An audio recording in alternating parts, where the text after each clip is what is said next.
Hello friends, welcome to my YouTube channel. आज फिर से हम आप लोगों के लिए एक स्टॉक का एनालिसिस लेके हाजिर हुए हैं। कुछ दिन पहले मैंने यूट्यूब चैनल में HDFC बैंक के बारे में आपको बताया गया था। आई थिंक आप सब उसमें इन्वेस्ट किए होंगे या आप आपका डिसीजन जो भी है आपका फाइनेंशियल एडवाइजर से डिस्कस किए होंगे। तो ये उसी हिसाब से हमने बहुत एनालिसिस करने के बाद और एक स्टॉक जो अभी सस्ता वैल्यूएशन में मिल रहा है आज का दिन में, वो आप लोगों के लिए मैंने फाइंड आउट किए हैं एंड मैंने आपको ये वीडियो शेयर करने वाला हूँ। मैं और एक बार आपको एक डिस्क्लेमर देना चाहता हूँ, ये मेरे तरफ से कोई बाइंग रिकमेंडेशन नहीं है। बाइंग और सेलिंग रिकमेंडेशन जो भी लेना है आपको फाइनेंशियल एडवाइजर से बात करके ही लेना है। तो लेट्स स्टार्ट। मैं जो स्टॉक के बारे में आज बात कर रहा हूँ वो भी एक बैंकिंग सेक्टर का स्टॉक है। वो ग्लोबल ओवरऑल वाइड बैंकिंग काम करता है। ओवरऑल इंडिया का सारा सेक्टर में बैंकिंग का काम चल रहा है उनका। अभी ये इंडिया का एक बहुत बड़ा बैंक है, लेकिन ये जो स्टॉक है रिसेंटली इसका क्वार्टरली रिजल्ट पोस्ट किया है। दिसंबर 23 का रिजल्ट अभी सामने आया है हम लोगों का। उसमें ईयर टू ईयर जो सेल्स कंपनी ने पोस्ट किया उसमें 36% का एक उछाल कंपनी का देखने को मिला है। ये बहुत एक पॉजिटिव का साइन है।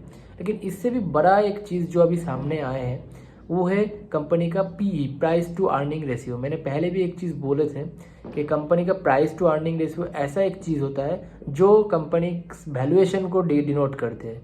मान लीजिए आजकल का ज़माने में आपको अगर सस्ता स्टॉक ढूंढना है तो आपको पहले उसका price to earning ratio check करना पड़ेगा। अगर प्राइस टू अर्निंग रेशियो आपको कम में मिल रहा है तो अगर फंडामेंटल उसका सही है तो आप किसी भी स्टॉक को भरोसा कर सकते हो और उसी हिसाब से आप चाहे तो इसमें इन्वेस्टेड रह सकते हो। अभी मैंने जो स्टॉक को आइडेंटिफाई किया है उसका प्राइस टू अर्निंग रेशियो है ओनली 20। हाँ दोस्तों, आपने सही सुन रहे हो, 20। और ये सबसे बड़ी चीज़ ये है, लास्ट 10 साल में कंपनी ने इस प्राइस टू अर्निंग रेशियो में कभी ट्रेड ही नहीं किया है। तो इतना बड़ा कंपनी, इतना अच्छा वैल्यूएशन रहता है, फिर भी कंपनी का स्टॉक आज के दिन में सबसे सस्ता वैल्यूएशन में मिल रहा है। तो चलिए थोड़ा सा आपको इसका क्वार्टरली रिजल्ट के बारे में मैं नज़र दिला रहा हूँ। क्वार्टरली रिजल्ट इसका जो है उसमें कंपनी ने जो सेल्स पोस्ट किया है वो है 14,495 करोड़ एंड कंपनी का जो नेट प्रॉफिट आ रहा है, प्रॉफिट बिफोर टैक्स है 5,614 करोड़, जो आज के दिन में बहुत कम सी कंपनी में इतना सा प्रॉफिट देखा जाता है। एंड जो नेट प्रॉफिट कंपनी के पास है वो 4,265 करोड़। अगर पिछले साल का दिसंबर 22 का आप अगर प्रॉफिट देखेंगे तो कंपनी का प्रॉफिट था 3,900 करोड़। तो उसके हिसाब से एक लगभग 10% के आसपास एक प्रॉफिट का जंप देखने को मिल रहा है कंपनी को फिलहाल। और कंपनी का जो TTM है, जो प्रॉफिट एंड लॉस स्टेटमेंट में अगर आप जाएंगे तो TTM में कंपनी का जो रेवेन्यू दिखा रहा है वो दैट इज 53,000 करोड़ का रेवेन्यू है। एंड आपका जो ईयरली प्रॉफिट है वो 17,442 करोड़ की प्रॉफिट है। That means highest ever profit company post किए है। लेकिन क्या कंपनी का स्टॉक भी आज के दिन में हाईएस्ट एवर है? देखिए, यही होता है कंपनी को आइडेंटिफाई करने का तरीका। अगर मान लीजिए कोई भी स्टॉक अगर अच्छे से अच्छा रिजल्ट पोस्ट कर रहा है लेकिन कंपनी का वैल्यूएशन कंपनी को सपोर्ट नहीं कर रहे या कंपनी कोई भी मार्केट करेक्शन के थ्रू चल रहा है, तो वही सही टाइम होता है कंपनी को आइडेंटिफाई करने में एंड उस टाइम कंपनी में इन्वेस्ट किया जा सकता है। एंड ये जो स्टॉक का नाम मैं बताने वाला हूँ आपको वो है कोटक महिंद्रा बैंक। आज का दिन में इनका जो मार्केट कैप्चर है वो है लगभग 3,60,000 करोड़ का एंड करंट जो मार्केट प्राइस है वो 1,600 के आसपास है। मैं आपको बताना चाहूँगा कंपनी का जो स्टॉक PE है आज 20.6 का PE में स्टॉक घूम रहा है।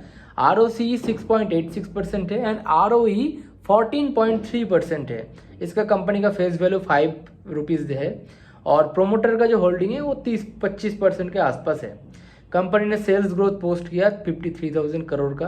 कंपनी के पास आज के दिन में रिजर्व जो है वो 1,10,000 करोड़ कंपनी का रिजर्व है और कंपनी का जो सेल्स ग्रोथ अभी पोस्ट हुआ है वो ईयर टू ईयर 36% का एक उछाल देखने को मिला है। तो कंपनी का जो 5 साल का PE था इसमें भी जो मीडियन PE था 35, लेकिन कंपनी का आज का दिन में जो PE है वो है 20.66। मैंने आपको पहले ही बताया, उस हिसाब से कंपनी अंडर वैल्यूड डिक्लेयर होता है। और कंपनी का बैलेंस शीट में भी कोई मुझे तो दिक्कत नहीं दिख रहा है। कंपनी का बैलेंस शीट बहुत बढ़िया है। कंपनी रिजर्व धीरे धीरे इंक्रीज कर रहा है। आप देखेंगे तो पिछले क्वार्टर में रिजर्व, पिछले ईयर में उसका रिजर्व था 95,000 करोड़, जो इस बार इंक्रीज होके हुआ है 1,10,000 करोड़। तो इतना बड़ा कंपनी में इतना कुछ अच्छा चल रहा है, लेकिन लेकिन अगर कंपनी का अगर आप चार्ट देखेंगे, स्टॉक का चार्ट, तो मैं आपके सामने स्टॉक का, कोटक महिंद्रा बैंक का स्टॉक का चार्ट लेके आए। देखिए ये जो मैंने लाइन दिखाया, ये 1636 जो है, ये कोटक महिंद्रा बैंक का एक बहुत बड़ा सपोर्ट जोन है।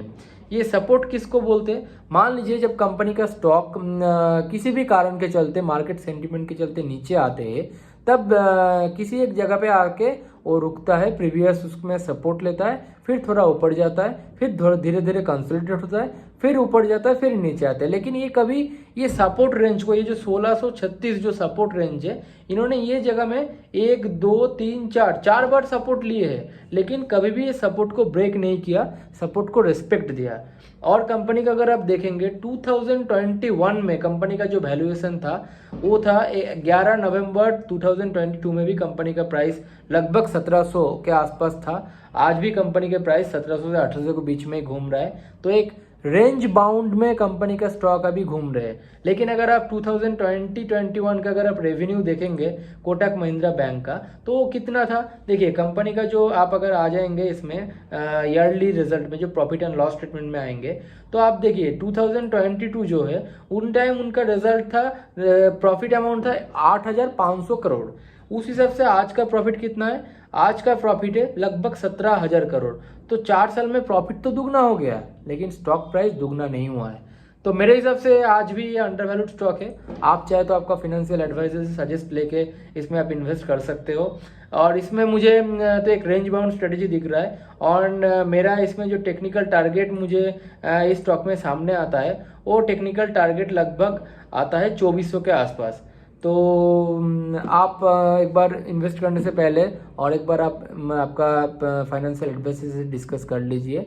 और ऐसे अच्छे अच्छे स्टॉक का वीडियो पाने के लिए आप मेरे चैनल को सब्सक्राइब कीजिए, वीडियो को लाइक कीजिए। और अगर आपको इसके रिगार्डिंग कोई भी क्वेरीज है तो आप कमेंट सेक्शन में ज़रूर कमेंट कीजिए। मैं कोशिश करूँगा आपसे कोई हर एक क्वेरी का सॉल्यूशन देने का।